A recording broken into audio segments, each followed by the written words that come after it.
I found out I had been erased from my own family on the second Sunday of December, 3 weeks before Christmas, standing in my parents' kitchen while my mother calmly asked me to sign a document I wasn't meant to read. My name is Natalie Brooks. I was 31 years old then, old enough to know paperwork matters, old enough to understand when someone is trying to rush you past the truth. The document was already clipped to a blue folder. My father stood beside her, silent, arms crossed. My younger sister Claire leaned against the counter, scrolling through her phone, pretending not to listen. The smell of cinnamon rolls filled the room, warm and familiar, completely at odds with the way my chest tightened. "It's just an update," my mother said, sliding the folder closer. "Estate planning. Your father and I are simplifying things." I didn't sit down. I hadn't planned to stay long anyway. I had driven in from Hartford early that morning after working a double shift at the insurance firm where I managed risk audits. The irony didn't escape me later. I made a living identifying liabilities for other people, while missing the ones closest to me. "Why do you need my signature?" I asked. My mother smiled, the way she always did when she wanted something to sound harmless. "Because you're family." That answer didn't match the question. I opened the folder. The words jumped out immediately. Trust Amendment, Revised Beneficiary Structure, Primary Residence assigned to Claire Morgan, Remaining assets to be consolidated under Family Business Management. My name appeared once. Excluded due to prior advancement. I felt the room tilt, just slightly. "Prior advancement?" I repeated. My father cleared his throat. "Your grandmother helped you with college. That counts." It didn't. We all knew it didn't. My grandmother, Eleanor Brooks, had paid 1 semester of tuition when I transferred schools. I repaid her within 2 years. She insisted I didn't have to. I did anyway. I had the receipts. I always kept records. "That was not an inheritance," I said calmly. "That was a loan I repaid." My mother waved a hand. "Natalie, don't get technical." I looked up at her then. Really looked. She wouldn't meet my eyes. Claire finally glanced up from her phone. "Why are you making this weird? You're doing fine. You don't need the house." There it was, the sentence I had heard my entire life, reshaped to fit whatever they needed from me at the time. "You're fine. You're strong. You don't need." I closed the folder slowly. "Where is Grandma's will?" I asked. My father answered too quickly. "This replaces it." "That's not how wills work," I said. My mother's smile tightened. "The lawyer said this was easier." "What lawyer?" Silence. Claire shifted her weight. "Dad's guy." Of course it was. Eleanor Brooks had been meticulous. She kept labeled folders. She updated documents herself. She had used the same estate attorney for nearly 20 years.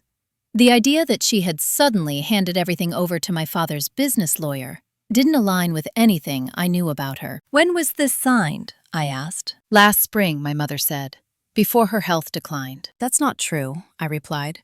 "She was still driving in June. She came to my birthday dinner in July." My father's jaw tightened. "We're not debating this." I nodded. "I see that." I pushed the folder back across the table. "I'm not signing this," I said. My mother's tone hardened. "Natalie, don't be difficult." Difficult. Another familiar word. "I'm being careful," I said. "There's a difference." Claire scoffed. "This is why things never go smoothly with you." I turned toward her. She looked relaxed, confident, already certain of the outcome. "What exactly do you think is going smoothly here?" I asked. She shrugged. "Mom and Dad are just making sure things stay in the family." I held her gaze. "I am in this family." She smiled thinly. "You moved away." That was the moment something cracked. Not loudly, not emotionally, just enough for clarity to seep in. I had moved away, yes. I had built my own life. I had stopped asking, stopped needing. And somewhere along the way, that independence had been quietly reclassified as consent. Consent to be excluded. Consent to be decided for. My father stepped forward. "If you don't sign, this becomes complicated." I met his eyes. "For who?" "For everyone," he said. I picked up my coat. "I'll review this with my own attorney," I said. "Then I'll let you know." My mother's face flushed. "That's unnecessary." "Not to me," I replied. As I reached the door, she called after me. "Don't ruin Christmas over this." I paused, my hand on the knob. "I didn't start this," I said. "I just noticed it." The drive back to Hartford was quiet. No music, no phone calls, just the hum of the road and the slow realization settling into place. This hadn't started today. This had been building for years. The forgotten birthdays, the way Claire's mistakes were explained away while my boundaries were labeled selfish. The family business meetings I wasn't invited to because I had a real job elsewhere. The jokes about me being low maintenance. Low maintenance, it turned out, meant low priority. By the time I pulled into my apartment complex, I knew one thing with absolute certainty. I wasn't being cut out because of money. I was being cut out because I had stopped being controllable. And whatever came next would not involve raised voices or emotional pleas. It would involve documents and lawyers and decisions I should have made a long time ago. I didn't call anyone that night. Not my parents, not Claire, not even a friend. I needed the quiet to understand what had just happened without anyone else telling me how to feel about it. The next morning, I opened the folder again on my kitchen table. I read every line slowly, the way I read contracts at work when I suspected someone was trying to hide risk behind friendly language. The wording was clean, polite, final. It didn't sound like my grandmother at all. Eleanor Brooks had never softened language to make other people comfortable. When she wanted something done, she said it plainly. This document was full of phrases like, "for efficiency," "to avoid confusion," "in the best interest of family unity." None of those were her words. I made a list. Dates, names, gaps. Then I called an attorney. Her name was Rebecca Sloan. Estate litigation. Late 40s, direct voice. No small talk. She listened while I explained what had happened, occasionally asking me to clarify a date or repeat a phrase. "Did your grandmother ever mention changing her will?" she asked. "No," I said. "She mentioned wanting things to be fair." Rebecca paused. "Fair how?" "She said she didn't want anyone fighting. She said she'd split things evenly and put conditions on the business shares so neither of us could misuse them." "That's very specific," Rebecca said. "Do you have that in writing?" "I have emails, cards, voicemails." "Good," she said. "Because what you're describing raises questions, not accusations. Questions." I liked that. She explained my rights calmly, that I was not required to sign anything, that I was entitled to see the original will, that any amendment made without my grandmother's full capacity or through undue influence could be challenged. I felt something shift as she spoke. Not hope. Structure. "Here's what we'll do," Rebecca said. "We'll request the full estate file. Not from your parents, from the attorney who filed it. If they refuse, we escalate." "What if they claim I already received my share?" I asked. "Then they'll have to prove it," she said. "And loans repaid don't count." I thanked her and ended the call. 2 hours later, my mother texted me. "Have you calmed down?"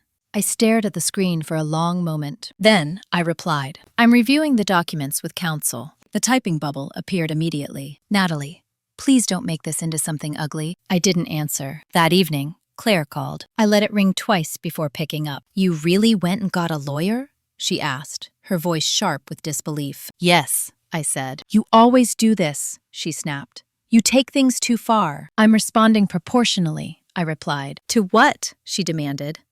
"Mom and Dad are just planning ahead." "By excluding me," I said. She exhaled loudly. "You left. You're not around. I'm the one helping them with Grandma's appointments. I'm the one managing the house." That was new information. "You're managing Grandma's house?" I asked. There was a pause. Too long. "I mean," she corrected, "just little things. Bills, appointments." She gets confused. Eleanor Brooks did not get confused. She had been balancing accounts longer than Claire had been alive. "I didn't know you were that involved," I said evenly. "Well," Claire replied, "someone had to be." I made a note after we hung up. The next few days brought more silence from my parents and more texts from extended family. Vague messages. "Hope you're okay. Your mom seems stressed. You know how your sister is." No one asked what I had seen. No one asked for my side. That silence told me more than any argument could have. Rebecca called on Friday. "They're stalling," she said. "The attorney of record hasn't responded to our request." "Is that unusual?" I asked. "When people have nothing to hide, they don't stall," she replied. I went to work as usual, but my attention sharpened. I started noticing patterns. How often Claire's name appeared in emails from my parents. How family updates were framed as decisions already made.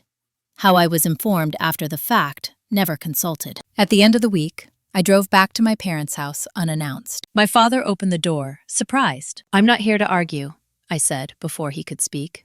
"I want to see Grandma." He hesitated, then stepped aside. Eleanor was in the living room, sitting upright, a blanket folded neatly over her knees. She looked thinner, but her eyes were clear. "Natalie," she said, smiling.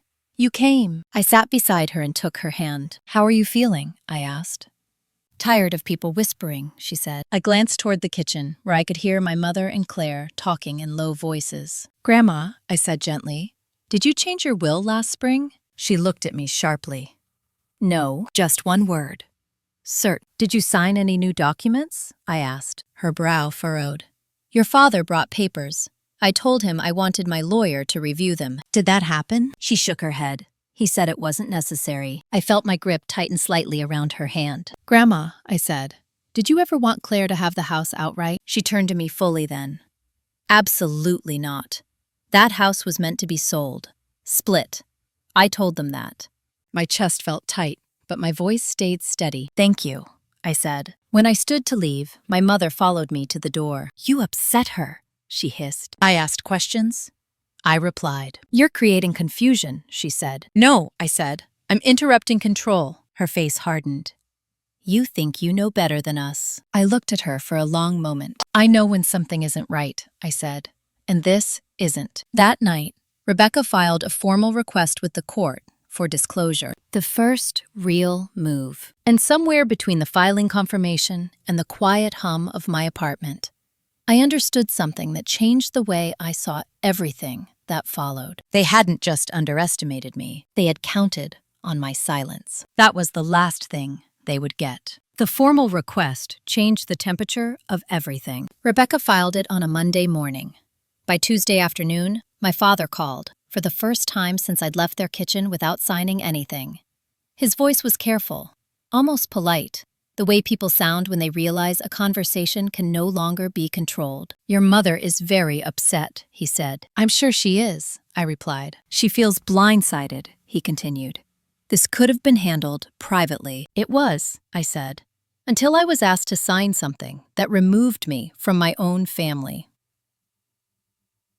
He sighed. "You're making assumptions." "I'm verifying facts," I said. "That's different." There was a pause. Then, "Claire has been doing a lot for your grandmother, more than you realize." "I don't doubt that," I said. "I doubt the conclusion you're drawing from it." He didn't respond. 2 days later, Rebecca forwarded me a partial file. Not the full estate, just enough to show movement. The will on record was not the most recent version. There were references to drafts, notes between attorneys, a memo indicating a pending revision that had never been filed. The language suggested equal distribution, with the family business placed in a trust overseen by an independent manager. It matched what my grandmother had told me. "What's missing?" I asked Rebecca. "The executed amendment," she said. "It's referenced, but not included." "Who had access to it?" I asked. She didn't hesitate. "Your parents and your sister." That night, Claire showed up at my apartment. She didn't text first.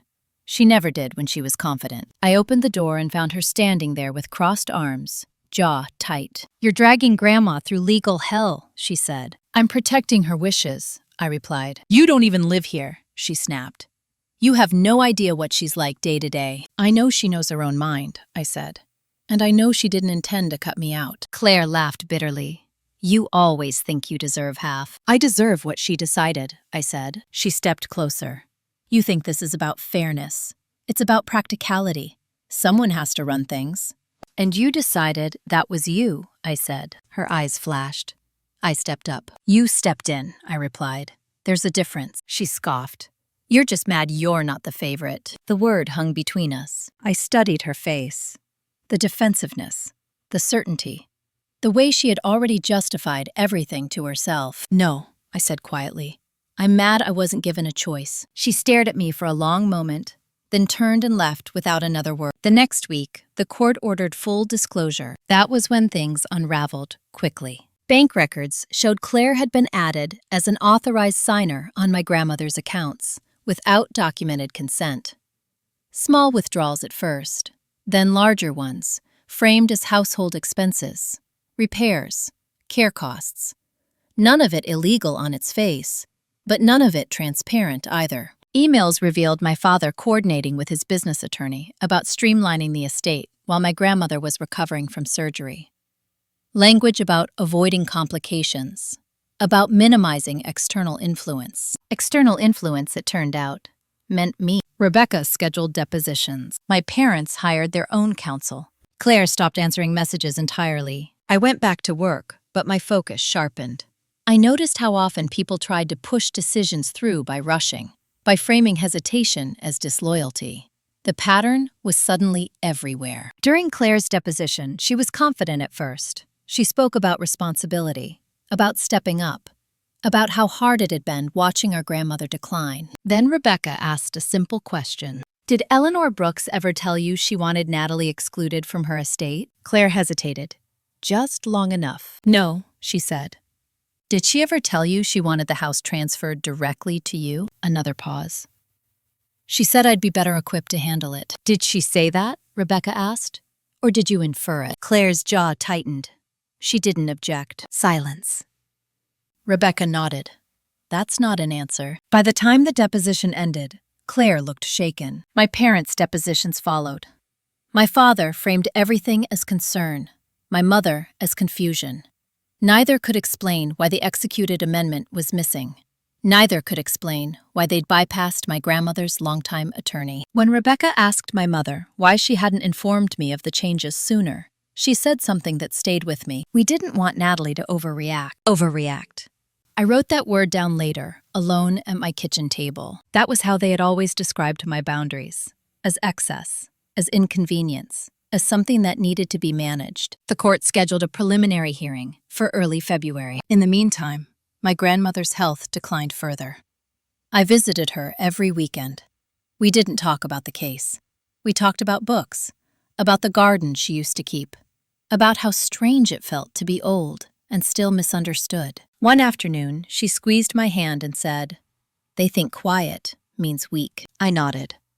"I know. You're not wrong to speak up," she said, "even if it costs you comfort." The hearing arrived sooner than I expected. As I sat in the courtroom, listening to lawyers argue about documents and intent, I felt something steady settle into place. This wasn't about winning. It was about refusing to disappear. And as the judge ordered further investigation into the missing amendment, I saw something flicker across my parents' faces for the first time. Not anger, fear.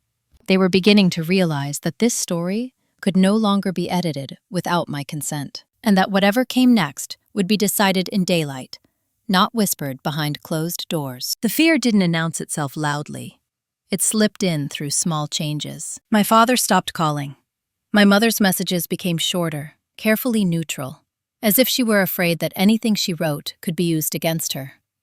Claire disappeared entirely. No texts, no social media activity. She had always been loud when she felt secure.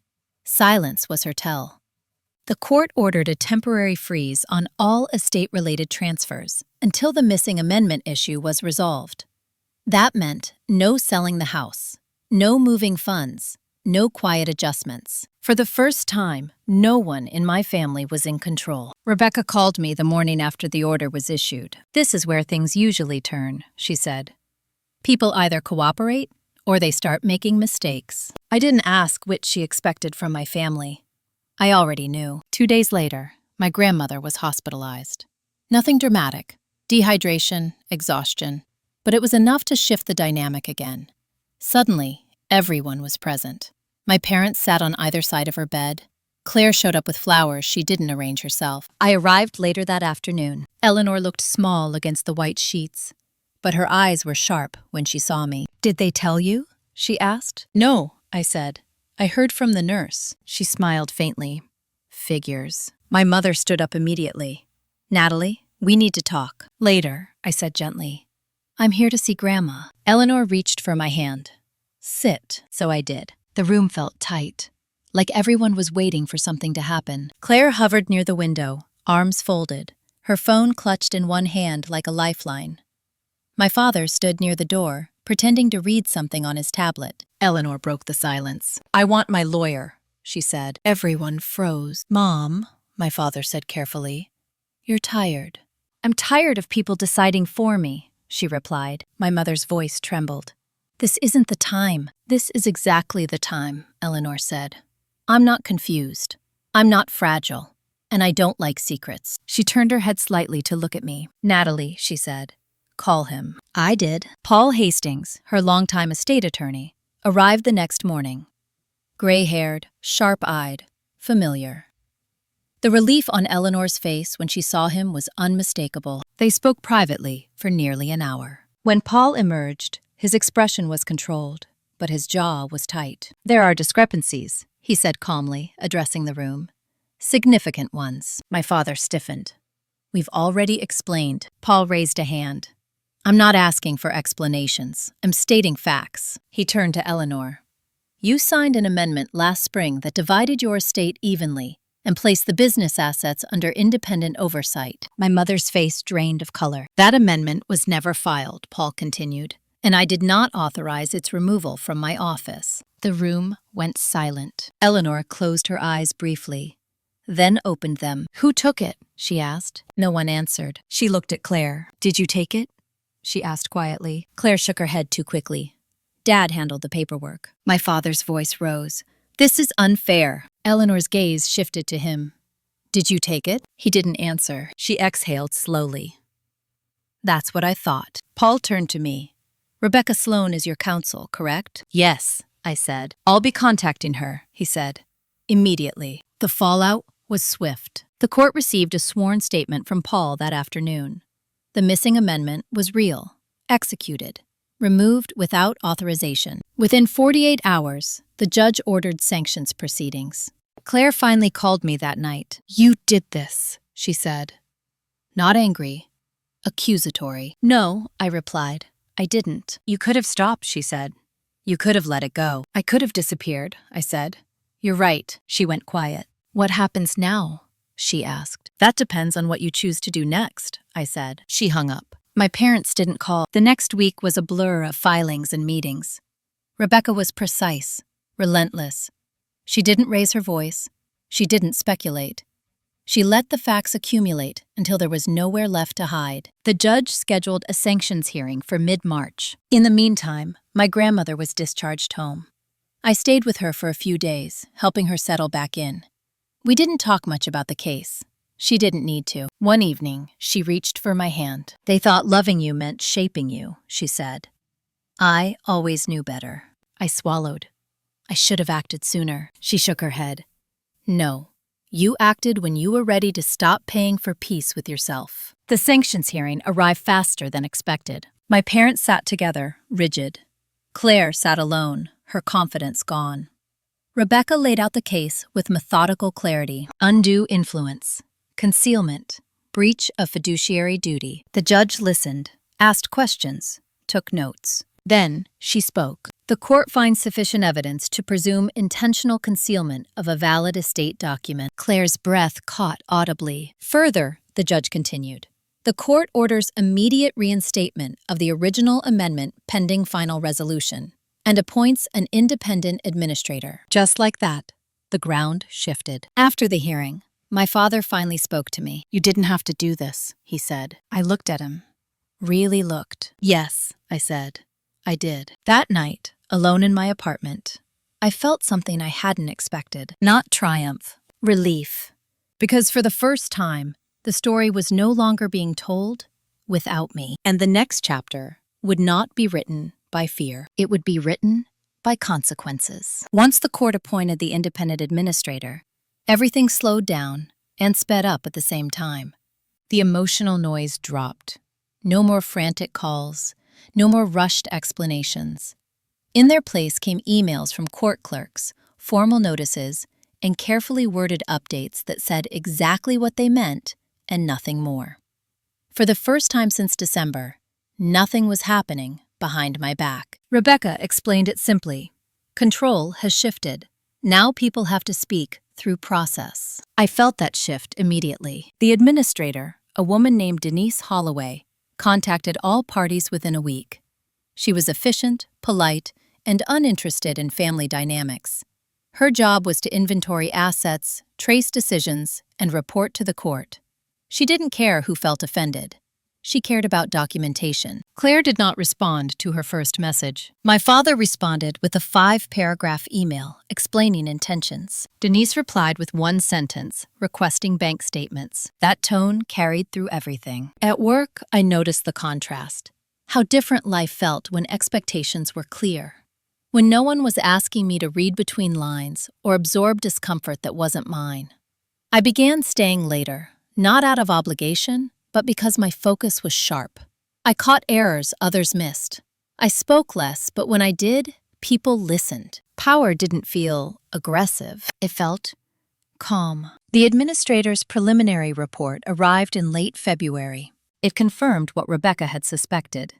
Claire had been added as an authorized signer on my grandmother's personal account, without a signed power of attorney. Funds had been moved between accounts labeled household expenses, but several payments had gone toward things unrelated to care.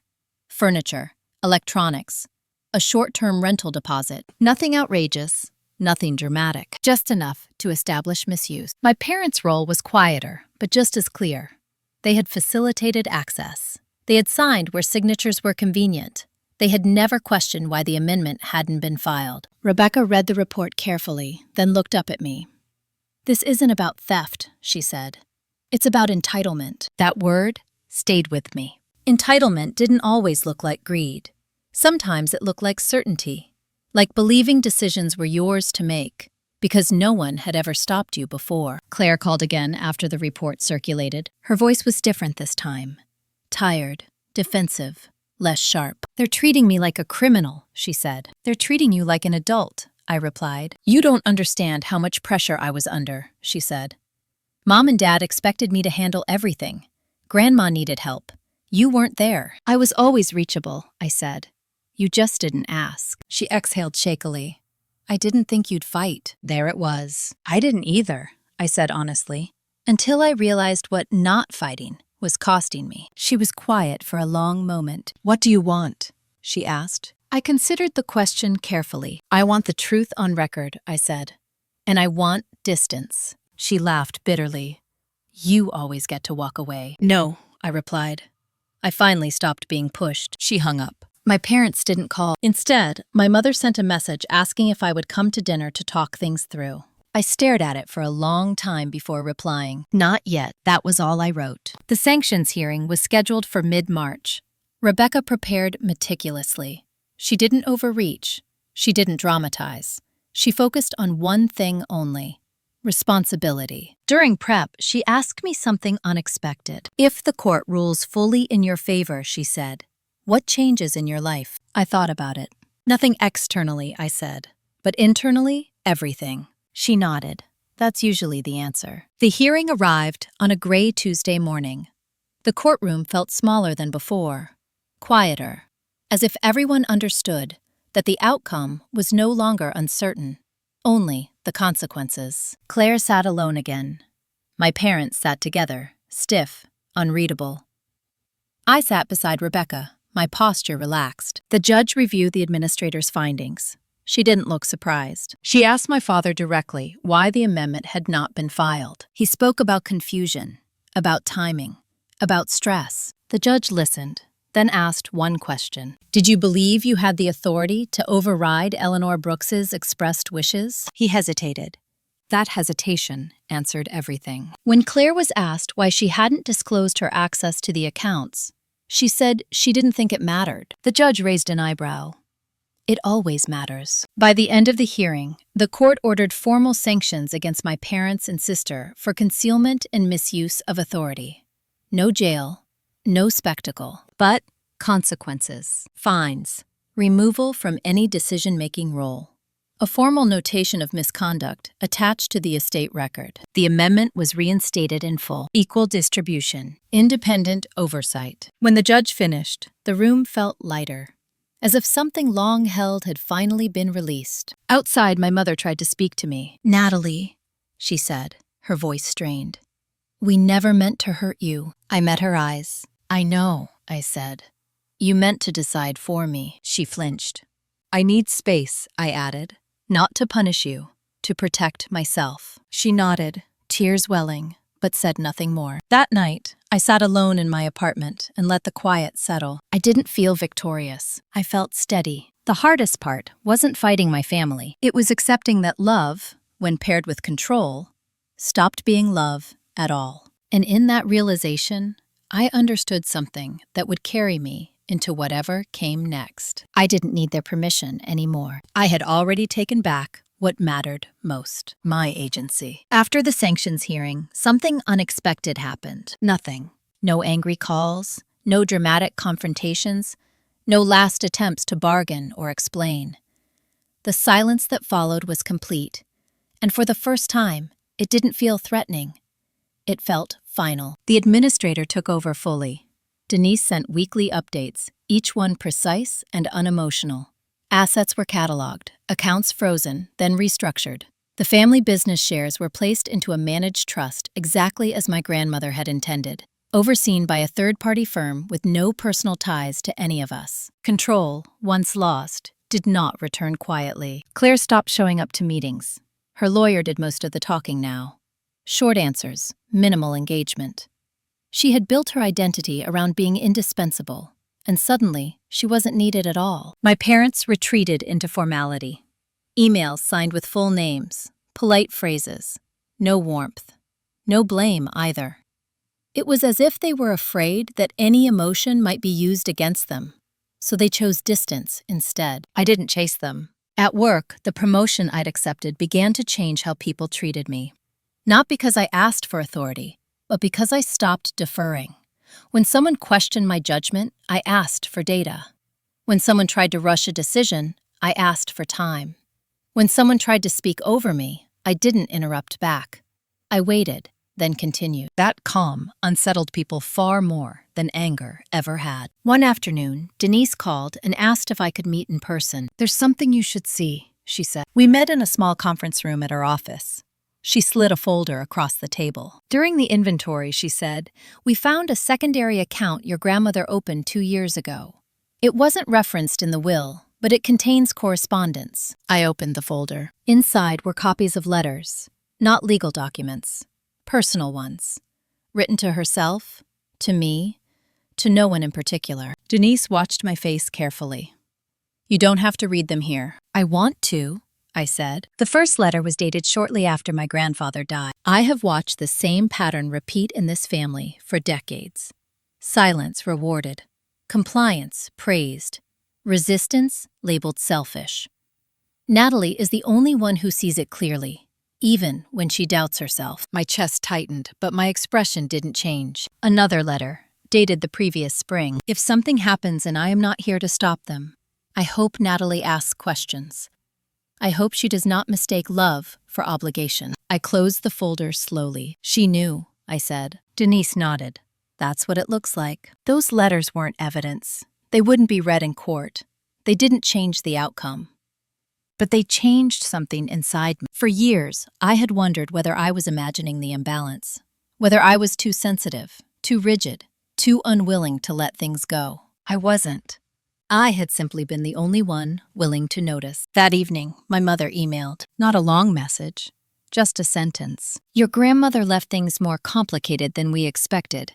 I stared at the words. Then I replied. "She left them honest." No response followed. A week later, Claire's lawyer requested a private settlement discussion regarding the misuse of funds. Denise and Rebecca attended on my behalf. I wasn't needed. That, too, felt significant. The outcome was quiet, but definitive. Claire agreed to reimburse the estate for unauthorized expenditures. No admission of wrongdoing, no apology. Just correction. When Rebecca called to tell me, she paused. "You should know," she said, "that your sister is struggling." "I know," I replied. "Do you want to help her?" Rebecca asked carefully. I thought about Claire as a child, the way she mirrored our parents, the way she learned early that approval came from alignment, not integrity. "I hope she learns," I said. "But I'm not her lesson." That night, I went through my apartment and packed away old family photos. Not all of them. Just the ones that no longer felt truthful. Images where I was smiling through tension, standing slightly apart, already half removed from the story. I kept the photo of my grandmother at my birthday dinner years ago. Her hand on my shoulder, her eyes steady. That was the relationship I chose to carry forward. By early April, the court formally closed the sanctions phase. The final distribution hearing was scheduled for late May. There was no suspense left, only procedure. And in that space between conflict and closure, I noticed something else shifting. My need to explain myself was fading. I no longer rehearsed conversations that might never happen. I no longer imagined what I would say if my parents suddenly understood. I no longer waited for Claire to acknowledge anything. I had crossed a line I could not uncross, not away from them, toward myself. The irony was not lost on me. The moment I stopped trying to be included was the moment I stopped feeling excluded. And whatever happened next, legally or personally, would not define me the way this silence once had. I had already reclaimed the one thing they could never take again: my authority over my own life. The final distribution hearing approached quietly, without the tension I had once imagined. No countdown, no knots in my stomach, just a date on the calendar and a stack of documents already settled in principle. Late April brought spring rain and a kind of clarity I hadn't felt in years. My grandmother passed away on a Wednesday morning. The nurse called first, calm, gentle, prepared. Eleanor Brooks had gone in her sleep. No pain, no sudden turn. I stood by my kitchen window with the phone pressed to my ear, listening, absorbing the words without rushing to feel anything about them. Grief didn't arrive immediately. Relief came first. Relief that she hadn't been alone. Relief that the legal chaos had already been pulled out of her hands. Relief that she had seen the truth surface before she left. The funeral was held 4 days later. Small, quiet, exactly as she wanted it. I arrived early and sat in the second row. My parents sat together in the front. Claire arrived late, slipping into a side pew, eyes red, face drawn. No one acknowledged anyone else. There was no confrontation, no whispered arguments, no family performance, just distance. As the service unfolded, I listened to people talk about Eleanor's strength, her fairness, her insistence on doing things properly, even when it made others uncomfortable. I almost smiled at that. She would have appreciated the irony. Afterward, people approached me in ones and twos, former neighbors, old friends, women who remembered me as the granddaughter who always asked questions. "She talked about you," one woman said quietly. Said you had a spine. I thanked her and stepped outside. Claire followed me. For a moment, we stood together on the steps, not looking at each other. The air smelled like wet grass and old stone. "She trusted you more than anyone," Claire said finally. "Yes," I replied. "That doesn't make you better," she said. I turned to face her. "No. It makes me responsible," she swallowed. "I didn't think you'd push this far. I didn't think you'd take what wasn't yours," I replied. Her shoulders slumped slightly. I was helping. I studied her face, not with anger, with clarity. "You were deciding," I said. "That's different." She nodded once, almost imperceptibly. "I don't know how to fix this," she said. I believed her. "You don't," I replied. "You live with it." She didn't argue. We went our separate ways without another word. The following week, Denise sent the final accounting. Everything aligned with the reinstated amendment. Clean, balanced, no ambiguity. The Family Business Trust would pay out quarterly distributions under independent oversight.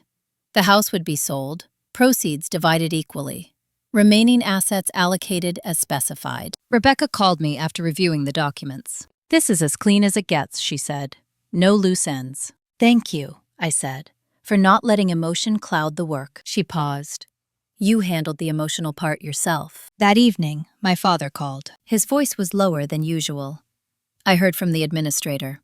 "Everything is final." "Yes," I said. Another pause. "Your mother is having a hard time." "I know," I replied. "She feels like she lost you," he said. I leaned back in my chair and closed my eyes. "She chose control over honesty," I said. "That has consequences." "She didn't see it that way," he replied. "That doesn't change the outcome," I said. He sighed. "You've changed." "No," I replied. I've stopped compensating. He didn't respond. The final hearing was held on a Friday morning in May. Brief, procedural, almost anticlimactic. The judge confirmed the administrator's report, approved the distribution, and formally closed the estate. No speeches, no admonishments, just resolution. As I walked out of the courthouse, Rebecca beside me, I felt something release in my chest that I hadn't known I was still holding. Not anger, expectation. The expectation that at some point, someone would step forward and say they understood. That expectation died quietly on those steps, and in its place came something steadier. Acceptance. That afternoon, I took a personal day from work and drove north without a plan. I stopped at a small town near the water, walked along the shoreline, and sat on a bench watching the tide come in. I thought about the years I had spent trying to be reasonable, flexible, easy.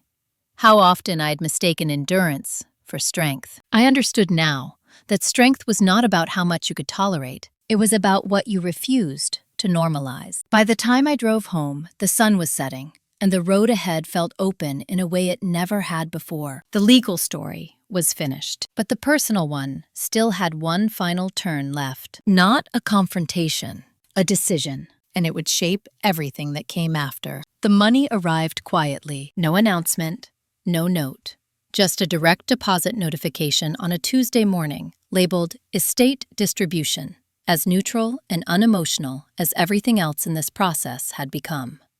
I stared at the number for a long moment, not because it shocked me, but because it marked something finished. This wasn't a reward. It was a correction. I didn't celebrate. I didn't call anyone. I transferred a portion into a separate account, set aside funds for taxes, and scheduled a meeting with a financial advisor. I treated it the way I treated everything else now, deliberately. That afternoon, my manager called me into her office. "I heard about your grandmother," she said. "I'm sorry." "Thank you," I replied. She studied me for a moment. "I also wanted to talk about your trajectory here." I listened. "There's an opening on the Executive Risk Committee," she said.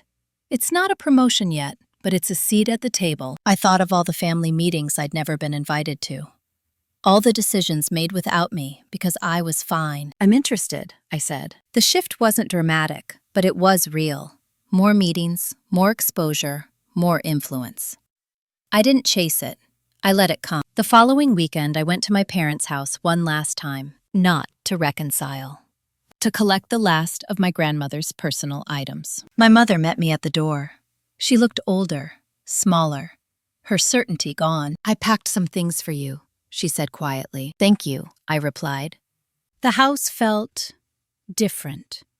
Not hostile, just hollow. As I walked through the living room, I noticed what was missing.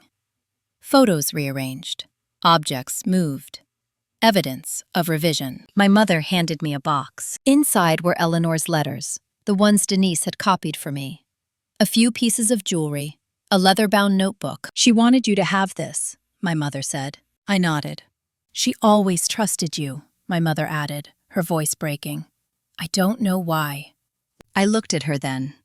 "She didn't trust me," I said gently. "She respected me." That distinction landed harder than any accusation could have. I didn't stay long. As I left, my father stood in the hallway. "You didn't have to make this so public," he said. "I didn't," I replied. "I made it accurate." He didn't argue. That night, I opened the notebook. It was my grandmother's handwriting. Steady, direct, not a diary. Observations, reflections, notes about people. One entry caught my attention. "Natalie will feel guilty for choosing herself. She shouldn't. They taught her that guilt was the price of peace." I closed the book. The next few weeks passed without incident. No calls, no surprises. Until Claire emailed. Not a long message, just 3 lines. "I'm moving out of state. I won't contest anything further.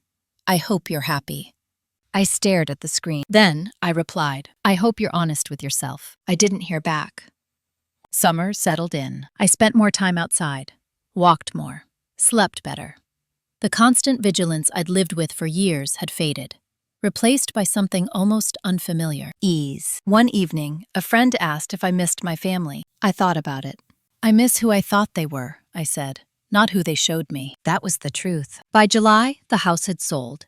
The final proceeds were distributed. The Family Business Trust sent its first report, clear and well-managed. I reviewed it, then filed it away. No attachment, no fantasy, just information. I had done what I needed to do. The rest was up to them. Late one night, I stood on my balcony watching the city lights flicker on. I thought about the woman I had been in December, standing in that kitchen, asked to sign away her place without explanation. She hadn't raised her voice. She hadn't stormed out. She had simply noticed. And that noticing had changed everything. The revenge wasn't dramatic. It was structural. I hadn't destroyed anyone. I had removed their leverage. And in doing so, I had reclaimed something far more valuable than money or validation. I had reclaimed my right to choose. The quiet that followed wasn't emptiness. It was space. And for the first time, it was entirely mine. I didn't realize how much of my life had been organized around anticipation until there was nothing left to anticipate. No next hearing. No next email from an attorney. No family crisis hovering just beyond the weekend. The absence felt strange at first, like walking into a room where a machine had been running for years and suddenly gone silent. The quiet made room for other things. In August, I took a week off work and drove west. No itinerary, no reservations beyond the first night. I crossed state lines the way I used to cross family boundaries, cautiously, half expecting someone to call me back. No one did. I stopped in small towns, ate alone without distraction, and slept deeply. On the third day, I sat in a diner in rural Pennsylvania and realized I wasn't thinking about my parents or Claire at all. The thought surprised me. Detachment, I learned, didn't feel like numbness. It felt like neutrality. When I returned home, a letter was waiting in my mailbox. Not forwarded, not legal, handwritten. It was from my mother. She wrote about the weather, about the garden, about how quiet the house felt now. She didn't mention the court or the money. She didn't apologize. But she wrote one sentence that stood out. I didn't know how much you carried until you stopped carrying it for us. I read that line twice. Then I folded the letter and placed it in a drawer. I didn't respond, not because it wasn't enough, because it was late. At work, the Executive Risk Committee began meeting weekly. I listened more than I spoke at first, watched how decisions were shaped, how influence moved quietly rather than forcefully. I noticed something familiar in the dynamics, the same patterns of deferral, assumption, and unspoken hierarchy I'd grown up with. This time, I didn't absorb it. I named it. During one meeting, a senior partner tried to push a proposal through quickly, framing urgency as necessity. I asked one question. What happens if we're wrong? The room went still. He hesitated, then answered. The proposal was tabled. Afterward, my manager pulled me aside. You have a way of stopping momentum without creating resistance, she said. I smiled slightly. I'm practiced. In September, Denise sent the final closure notice. The estate was officially closed. All reporting obligations fulfilled. No pending matters. I archived the file. Later that week, my father emailed. A single paragraph. No subject line. He wrote that he hoped I was well, that he understood now that things had gone too far, that he missed talking to me. I stared at the screen for a long time. Then I typed, I'm well. I hope you are too. I didn't add anything else. I wasn't punishing him. I was preserving myself. The truth was, I no longer knew how to have a relationship with my family that didn't require me to shrink. And until I could imagine one that didn't, distance was the most honest option. As fall arrived, I made a decision that surprised even me. I moved, not far, just across the city. A smaller place, more light, fewer rooms filled with memories that no longer matched my life. On moving day, I found the blue folder again, the one my mother had slid across the table in December. I opened it one last time, then I shredded it. That night, sitting on the floor of my new living room, surrounded by boxes, I felt something settle. Not closure, ownership.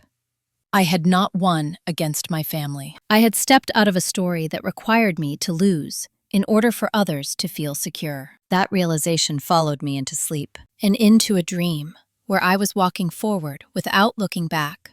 Not because I was afraid of what I'd see, but because I no longer needed to see it. When I woke, my phone buzzed with a calendar reminder. Executive Committee presentation. Friday, I smiled. The chapter of my life that had revolved around inheritance and betrayal was finished. What came next would not be defined by reaction. It would be defined by intention. And that, I knew, was a different kind of power. By October, my life had taken on a rhythm that felt earned rather than imposed. Mornings began quietly. Coffee, a short walk, no checking my phone for messages I didn't want to answer.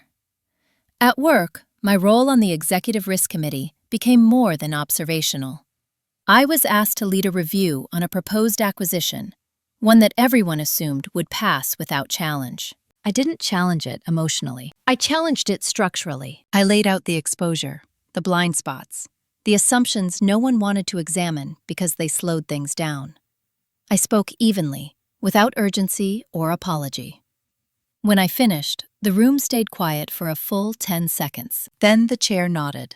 We need to rethink this. After the meeting, a colleague I barely knew stopped me in the hallway. I don't know what you went through, she said, but whatever it was, it sharpened you. She wasn't wrong. Late one evening that week, my phone rang. It was Claire. I almost didn't answer, but I did. I heard you moved, she said. Yes. Another pause. I'm in Oregon now. I pictured her there, far from the family orbit she'd once relied on so heavily. I'm teaching part-time, she continued, trying to figure things out. I listened. I wanted to say, she said slowly. I didn't understand what I was doing. Not really. I waited. I thought being needed meant being right, she said. I thought if I handled things, everything would stay stable. And now? I asked. And now I know stability built on control doesn't last, she replied. I let that land. I'm not asking for forgiveness, she added quickly. I just didn't want to leave without saying that. I appreciate the honesty, I said. We didn't repair anything that night, but something loosened. After we hung up, I didn't feel triumphant. I felt finished. Thanksgiving arrived quietly. I didn't go home. I wasn't invited, and I didn't ask. I spent the day with friends, people who knew the outlines of my story, but didn't try to step into it. At dinner, someone asked what I was grateful for. I answered without thinking. Clarity, I said. In December, exactly 1 year after I had stood in my parents' kitchen and been asked to sign myself out of my own life, a notice arrived in my inbox. The Family Business Trust had voted to sell its majority stake. Not because of scandal, because under independent management, the numbers told a different story than the one my father had built his authority on. The business would be sold. The proceeds distributed evenly. I didn't react right away. I let the information sit. Then I forwarded it to my financial advisor. No commentary, just action. A few days later, my mother called. Her voice was soft, careful. I heard about the sale, she said. Yes, I replied. She hesitated. I suppose that means you'll be very comfortable now. I considered her words. Comfortable enough to choose, I said. She was quiet. I wish we had done things differently, she said finally. So do I replied. I didn't add anything else. Christmas passed without ceremony. No gifts, no cards, no forced warmth, just space. On New Year's Eve, I sat alone on my balcony, the city below lighting up in flashes of color. I thought about the year behind me, how much of it I had spent not fighting, but refusing. Refusing to be rushed, refusing to be diminished, refusing to trade my voice for belonging. The revenge, if anyone wanted to call it that, had been quiet and complete. I hadn't destroyed my family. I had outgrown the version of myself they needed me to be. And as the clock struck midnight, I didn't make a resolution. I made a decision. Whatever I built next would not require my disappearance. January arrived without ceremony. No lingering hangovers, no emotional aftermath. Just a calendar turning and a quiet sense that I had crossed into a life that finally belonged to me. The sale of the family business finalized mid-month. Documents arrived in clean, efficient packets. Numbers confirmed. Transfers scheduled. Nothing dramatic. No one asked for my opinion. No one needed to. The structure did what structure was supposed to do. I signed where required and moved on. That same week, my company announced a restructuring. Entire departments shifted. New leadership roles opened. Uncertainty buzzed through the office, the way it always does when people sense change, but don't yet know who it will favor. I was called into a meeting with senior leadership, not to reassure me, to ask me something. We're creating a permanent risk oversight division, the managing director said. We want you to lead it. I didn't answer immediately. I asked questions instead. Scope, authority, reporting lines, independence. They answered all of them. When I accepted, it wasn't with excitement. It was with alignment. This was not something I needed to prove I could handle. It was something I was already doing, formally acknowledged. That night, I opened my grandmother's notebook again, not searching this time, just reading. One entry stood out. Power doesn't announce itself. It reveals itself when pressure is applied. I closed the book. Pressure had been applied. The truth had surfaced. In late January, my father emailed again, longer this time. He wrote about regret, about how he had convinced himself he was protecting the family, about how losing control had forced him to confront things he hadn't wanted to see. He asked if we could talk, even briefly. I didn't respond immediately. I waited 3 days. Then I wrote back, I'm open to a conversation, but not about the past, only about what's possible going forward, if anything. He replied within the hour, I understand. We met at a cafe halfway between our homes. Neutral ground. Public. No nostalgia. He looked older, less certain. He talked too much at first, then caught himself and stopped. For the first time in my memory, he listened. I didn't think you'd walk away, he admitted. I didn't walk away, I said. I stepped out of a role that was harming me. He nodded slowly. I see that now. We didn't repair anything that morning. We didn't plan holidays or future visits. We didn't make promises. We clarified boundaries. When we left, I felt no rush of emotion, just closure where there had once been tension. Claire didn't reach out again. I didn't expect her to. Some growth requires distance that can't be bridged without cost. I was no longer willing to pay it. My mother sent a card in February. No message inside, just her handwriting on the envelope. I placed it in a drawer and let it be what it was. At work, my new role demanded focus. I built the division deliberately, hired carefully, created systems that didn't depend on personalities. I refused to reward urgency over accuracy. The culture shifted quietly around those choices. People noticed. One afternoon, a junior analyst stopped me after a meeting. I didn't think I'd be heard, she said. But you listen. I smiled. That's the job. It occurred to me later that this was the inversion of everything I had grown up with. No favoritism, no assumptions, no silence mistaken for agreement, just clarity. As winter gave way to early spring, I felt something else change. My story stopped replaying itself in my head. I could tell it without reliving it. That was how I knew the damage had healed enough to leave a scar instead of an open wound. One evening, I stood by my window, watching snow melt into rain, and thought about the word revenge. How people imagine it as destruction, humiliation, spectacle. This had been none of those things. This had been subtraction, removing access, removing assumptions, removing the idea that love requires self-erasure. The tables hadn't turned because I flipped them. They turned because I stepped away from them entirely. And in that absence, the structure collapsed on its own. There was only one chapter left. Not about family, not about money. About what comes after you stop living in reaction. The moment I knew the story was finished came quietly, the way most real endings do. I was standing in my office late one evening, the lights of the city stretching out beneath the windows, when I realized I hadn't thought about my family all day. Not out of effort, not out of avoidance. They simply hadn't entered my mind. That absence told me everything. For years, my life had been shaped in response to other people's expectations. Even my resistance had been reactive. I had fought because I was cornered. I had spoken because silence was being used against me. Every decision had been framed by what someone else might do next. That era was over. I closed my laptop, slipped on my coat, and walked home without checking my phone. The air was cold but clean, the kind of night that makes you feel present in your body. I unlocked my apartment, stepped inside, and stood there for a moment, taking in the quiet. Nothing here demanded anything from me. The furniture was mine. The routines were mine. The future was not being negotiated behind my back. I poured a glass of water and sat at the table, thinking about my grandmother. about how she had lived long enough to see the patterns clearly, but not long enough to dismantle them herself. She had planted the seed instead. She trusted me to finish it. I understood now that inheritance is not just about money or property. It's about what you are allowed to question, what you are permitted to keep, what you are expected to give up for the sake of harmony. I had been expected to give up my voice. Instead, I kept it. The revenge everyone imagines is loud. It humiliates. It exposes. It burns bridges publicly so the damage can be witnessed and validated. This wasn't that. This was quieter, colder, more permanent. I didn't scream. I didn't beg. I didn't destroy. I documented. I waited. I acted. I let the law speak where emotion would have weakened me. I let structure replace chaos.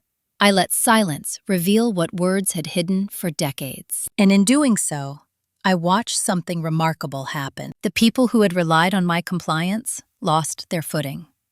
The systems that had protected favoritism collapsed when exposed to scrutiny. The version of me that existed to absorb discomfort simply ceased to be useful. The tables didn't turn because I pushed them. They turned because I stepped away. In the months that followed, my life filled in naturally. Work that challenged me without draining me.